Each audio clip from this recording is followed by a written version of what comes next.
നമസ്കാരമുണ്ട്. ഞാനിന്ന് പറയാൻ പോണ വിഷയം വേറൊന്നുമില്ല.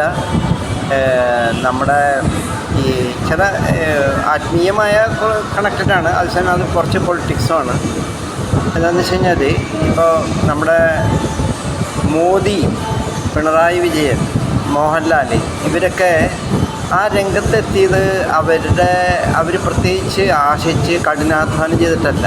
അവരവരുടെ പൂർവജന്മാർജിതമായ കർമ്മത്തിൻ്റെ സുഹൃതം കൊണ്ടാണ് അവരവിടെ എത്തിയത്.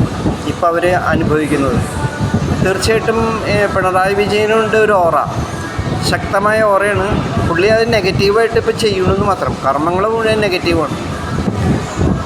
മനസ്സിൻ്റെ ഉള്ളിലുള്ള അജ്ഞതയും ഈ നെഗറ്റീവായിട്ടുള്ള കുറേ കാര്യങ്ങളാണ് മൂപ്പര് ചെയ്തുകൊണ്ട്. പക്ഷേ മൂപ്പരെ പൂർവ്വജന്മ സുഹൃതം കൊണ്ടാണ് ഇപ്പോൾ ഇന്ദ്രനെയും ചന്ദ്രനെയും പേടിയില്ലാത്ത ലെവലിൽ ഇപ്പോൾ അദ്ദേഹം വളർന്ന് നിൽക്കുന്നത്, രാഷ്ട്രീയത്തിൽ അജയ്യനായിട്ട് നിൽക്കുന്നത്. മോഹൻലാലിനും അതേപോലെ തന്നെ. മോഹൻലാലിന് പ്രത്യേകിച്ച് ആഗ്രഹങ്ങളോ സിനിമാ ഫീൽഡിൽ വന്നിട്ട് ഒരു സെലിബ്രിറ്റി ആവണമെന്നോ അങ്ങനെ വലിയൊരു ടോപ്പ് സ്റ്റാർ ആവണമെന്നോ മെഗാ സ്റ്റാർ ആവണമെന്നോ ആഗ്രഹം ഉണ്ടെന്നല്ല.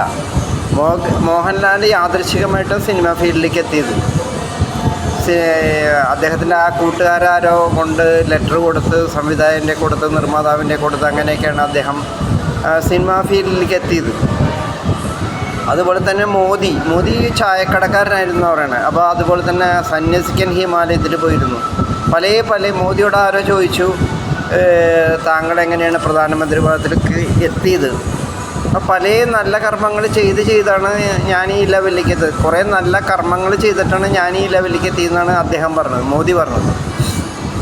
മോഹൻലാലിനും ഏതാണ്ട് ആ ലെവലിലാണ്. കാരണം പ്രത്യേകിച്ച് അത് അങ്ങനത്തെ ഒരു ഗ്രൂപ്പ്, അത് ഞാൻ പറഞ്ഞുകൊണ്ടൊരു വിഷയത്തിൽ നിന്ന് മാറിയിട്ടില്ല. അതായത് ഒരു ഗ്രൂപ്പ് ഇങ്ങനെ, അതായത് ചില ആൾക്കാർ പൂർവ്വജന്മാർജിതമായ ചില കർമ്മങ്ങളുടെ സുഹൃതം കൊണ്ട് അവരങ്ങനെ എത്തിപ്പെടും. മോദി ഒരിക്കലും വിചാരിച്ചിട്ടില്ല ഞാൻ ഇന്ത്യൻ പ്രധാനമന്ത്രി ആവുന്നു, ഗുജറാത്ത് മുഖ്യമന്ത്രി ആവുന്നു എന്ന് വിചാരിച്ചിട്ടില്ല.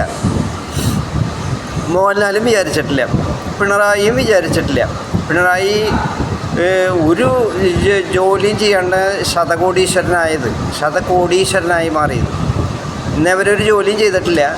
രാഷ്ട്രീയം അല്ലാണ്ട് മൂപ്പർക്ക് വേറെ പണി അറിയില്ല. പക്ഷേ അദ്ദേഹത്തിന് താത്തി പറയല്ല, അദ്ദേഹത്തിനൊരു ഓറയുണ്ട്. അതൊരു നെഗറ്റീവ് ഓറയാണെന്ന് മാത്രം.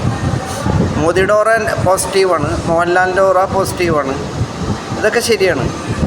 ഇനി വേറൊരു ഗ്രൂപ്പുണ്ട്, അവർ കഠിനാധ്വാനം ചെയ്ത് ഇച്ഛാശക്തിയോട് പലതും നേടിയെടുക്കുന്ന ഗ്രൂപ്പുണ്ട്. ഇപ്പോൾ ചില ഈ എന്താ പറയുക, ഫിലിം സ്റ്റാറിൽ തന്നെ മമ്മൂട്ടി ഏതാണ്ട് ആ ഗ്രൂപ്പിൽ പെടുന്നതാണ്.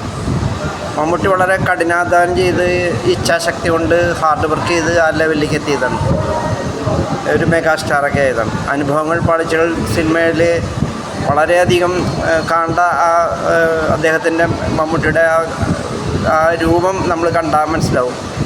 അദ്ദേഹം വളരെ കഷ്ടപ്പെട്ട് ബുദ്ധിമുട്ടിയിട്ടാണ് ആ സിനിമാ ഫീൽഡിൽ ഉയർച്ചയിലേക്ക് എത്തിയത്. ചിലർ ഉയർച്ചയിൽ കഷ്ടപ്പെട്ടാലും എത്തൂല്ല, അങ്ങനെയുള്ള ഗ്രൂപ്പുകളുണ്ട്, മനസ്സിലായില്ലേ?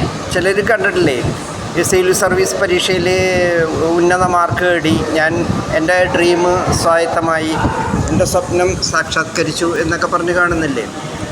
അതും ഈ പറഞ്ഞ മാതിരി ആ ഗ്രൂപ്പ്, അത് ഇച്ഛാശക്തി, ഡ്രീംസ്, സബ് കോൺഷ്യസ് മൈൻഡിൻ്റെ പവർ, അഫർമേഷൻ, ഇതുകൊണ്ടൊക്കെ എത്തിപ്പെടുന്നത്. അത് വേറൊരു ഗ്രൂപ്പ്. അത് അവരുടെ സബ് കോൺഷ്യസ് മൈൻഡിൻ്റെ പവർ കൊണ്ട് അവർ നേടിയെടുക്കുന്ന ഒരു വിഭാഗക്കാരുണ്ട്. ക്രിക്കറ്റ് കളിക്കാരൻ സച്ചിൻ തെണ്ടുൽക്കർ, അതുപോലെ തന്നെ പാട്ടുകാരൻ, സിനിമാ താരങ്ങൾ, ഇങ്ങനെ ഒരുപാട് ആൾക്കാരുണ്ട് നമ്മുടെ മുന്നിൽ കാണുന്നുണ്ട്. അപ്പം ഞാൻ എന്തുകൊണ്ടാണ് ഇങ്ങനെ പറഞ്ഞുകൊണ്ടിരുന്നത് വെച്ച് കഴിഞ്ഞാൽ, കുറേ നമ്മുടെ പൂർവ്വജന്മാർജിതമായ കർമ്മം കൊണ്ട്, നമ്മളുടെ സുഹൃതം കൊണ്ട് നമ്മൾ ഈ ജന്മം നമുക്ക് കുറേ ഉയർച്ചയിലേക്ക് എത്താൻ പറ്റും. ചിലർ ഈ ജന്മം തന്നെ അത് സ്വായത്തമാക്കിയെടുക്കും, തൻ്റെ ഇച്ഛാശക്തി കൊണ്ടും ഡ്രീംസ് കൊണ്ടും. അത് സ്വപ്ന സാക്ഷാത്കരിക്കണം എന്നുള്ള അവർക്ക് ആ കഠിനാധ്വാനം കൊണ്ട് അവർ നേടിയെടുക്കും. വളരെ കഷ്ടപ്പെട്ട ഫാമിലിയിൽ നിന്നൊക്കെ ഉയർന്നു വരുന്ന കുട്ടികളെ കണ്ടിട്ടില്ലേ? അപ്പോൾ അതാണ് അതിൻ്റെ കാരണം. അപ്പോൾ ഇത്രയേ ഉള്ളൂ ഇത് പറയാൻ. ഈ വിഷയം ഒന്ന് ചിന്തയ്ക്ക് ഇരിക്കട്ടെ എന്ന് കരുതി ഇവിടെ അവസാനിപ്പിക്കുകയാണ്.